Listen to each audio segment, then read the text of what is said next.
¿Qué tal, chicos? Vamos a ver entonces, continuando con el hilo del podcast, los problemas de la educación actual. Y si tuviésemos que identificar la tendencia actual del sistema educativo, pues habría que decir que nuestros docentes y docentas tratan de educar más que de instruir. Eh, ¿Instruir a quién? Pues a los innumerables Emilios que andarían por ahí pululando y que estos docentes pues tendrían que intentar sacar lo mejor de su ser, lo mejor del ser de estos alumnos, de estos Emilios. Es lo que hemos comentado tantas veces en clase.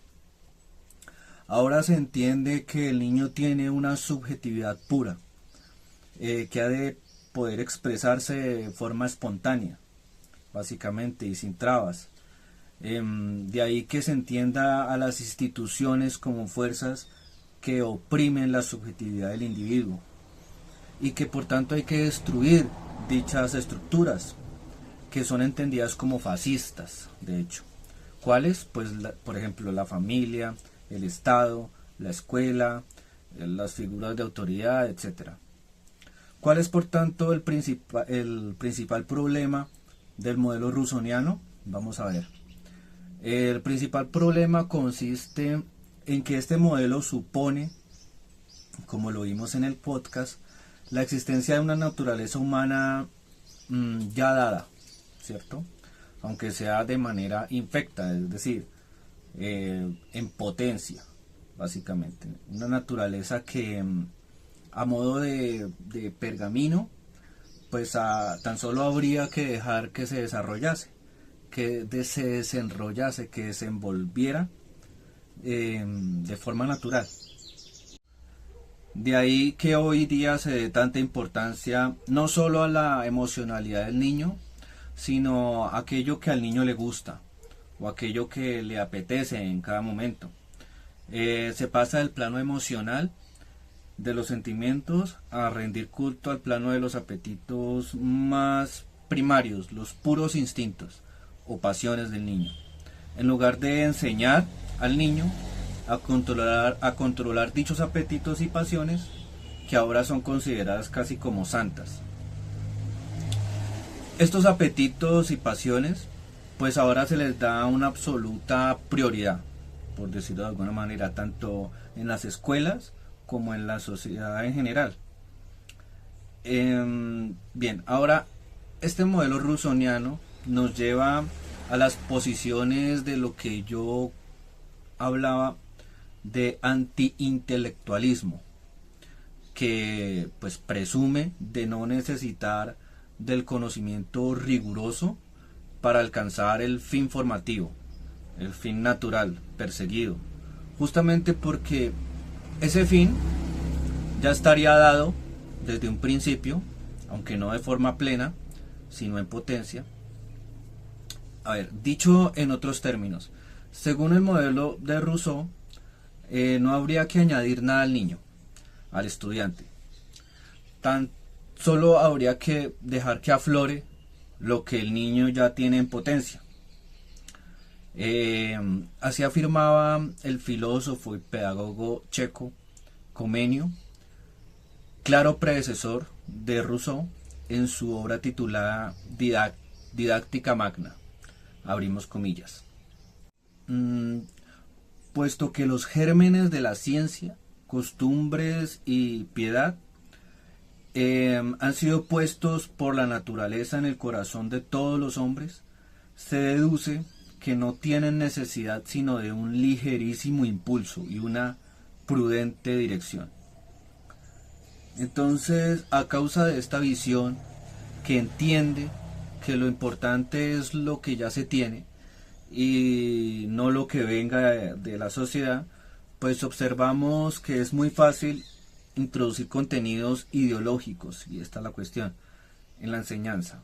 Los contenidos ideológicos están cada vez más presentes en los planes educativos, en detrimento de los contenidos estrictamente formativos. Y así sucede que los ideologemas que se imparten hoy día, por ejemplo, valores éticos, feminismo, ecologismo, etcétera, pues no se consideran como tales ideologías, sino que más bien como valores positivos por naturaleza, ya buenos per se. Se considera a aquello a lo que antes o después, tarde o temprano, irán a parar nuestros alumnos por su propia inercia natural, la democracia plena, de paz perpetua, similar al estado presocial del buen salvaje de Rousseau. Y toda crítica a esta ideología pues, será interpretada como falsa. De este modo se entiende por qué las últimas leyes educativas imparten contenidos ideológicos a modo de asignaturas o temas transversales. Hay que sacar de dentro del alumno aquello que el fascismo, que va contra natura, pues tapona. Hay que destaponar al niño. Así las cosas, y de nuevo en el límite, el proceso de enseñanza-aprendizaje deja de necesitar la instrucción. Esto es de fuera hacia adentro, para funcionar simplemente como un GPS, más actualizado eso sí que aquel ya instalado en nosotros, de forma congénita. Un GPS perfeccionado. Se entiende entonces que la labor del profesor no es enseñar contenidos, sino dirigir lo que ya hay en el alumno. Los contenidos impartidos serán a lo sumo una breve palanca que active lo ya inscrito en nuestro genoma. De este modo, no es raro encontrar a profesores, no me dejarán mentir, que no exigen en ejercicios de redacción a sus alumnos, porque ven que les cuesta trabajo, que sufren. Así entienden que aprender gramática, sintaxis o caligrafía, pues suprime la subjetividad del niño, de este alumno, y por ello pues es más importante que asistan a espectáculos de chamanismo en sus colegios para ponerse en contacto con la madre tierra y así escuchar a sus corazones. Vamos a analizar un poco desde nuestras coordenadas el papel del profesor. Como ya señalábamos, según San Agustín, el profesor no es quien permite que el discente, el alumno, comprenda la verdad de los contenidos que se le imparten desde fuera, sino que es más bien la divinidad quien permite comprender tales contenidos, siempre y cuando el profesor haya realizado pues su labor,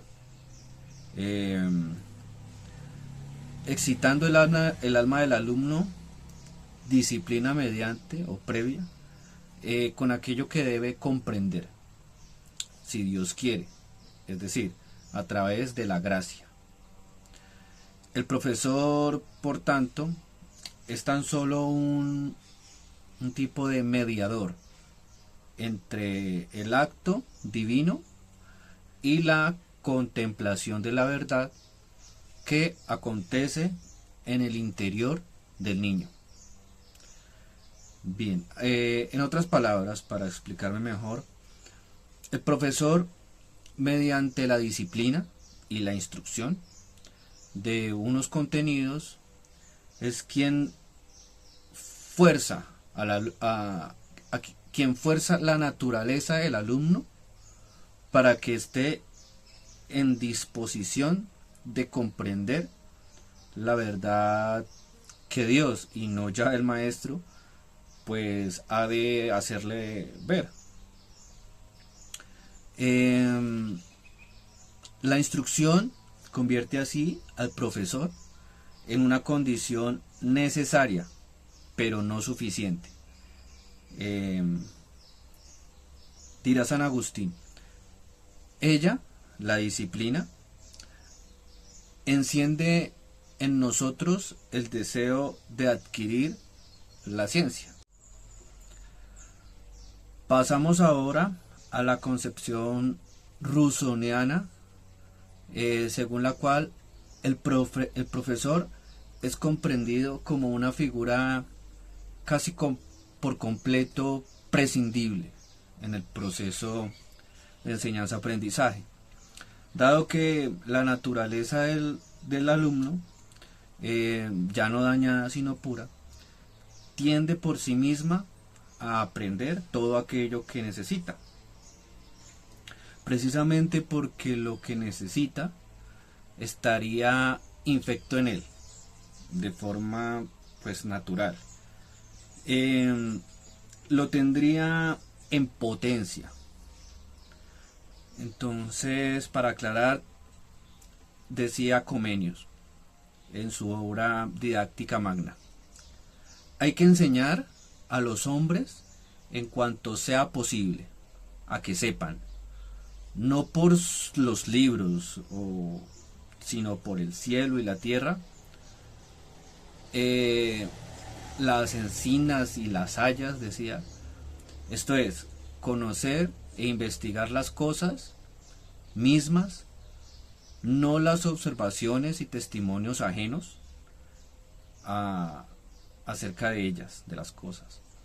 Entonces, en este caso, es la propia naturaleza presente, hecha carne, la naturaleza individual del alumno, lo que pues permite la conexión directa entre el sujeto discente, el estudiante, y la verdad. La naturaleza sustituye así el papel que Dios tenía en San Agustín como conector entre el entendimiento del alumno y la verdad. Aquí se produce una secularización del proceso de enseñanza-aprendizaje que no elimina a los tintes metafísicos presentes en el modelo teológico agustiniano. Esta es la razón última que justifica el mayor peso de la educación, conducir sobre la instrucción, porque ya no hace falta ningún mediador, ya sea divino, Dios, o terrenal, el maestro. Es decir, están convirtiendo tristemente a los maestros y profesores en meros entretenedores de niños, y a los niños, por supuesto, en futuros ciudadanos desprovistos de armamento crítico para hacer frente, pues, qué sé yo, por ejemplo, a los excesos del poder, entre otras cosas. Ahora bien, es necesario hacer un alto acá para continuar en el blog que se ha preparado y en el cual se encuentra nuestra postura desde el materialismo filosófico con respecto al proceso enseñanza-aprendizaje. Muchísimas gracias por su atención y nos veremos luego.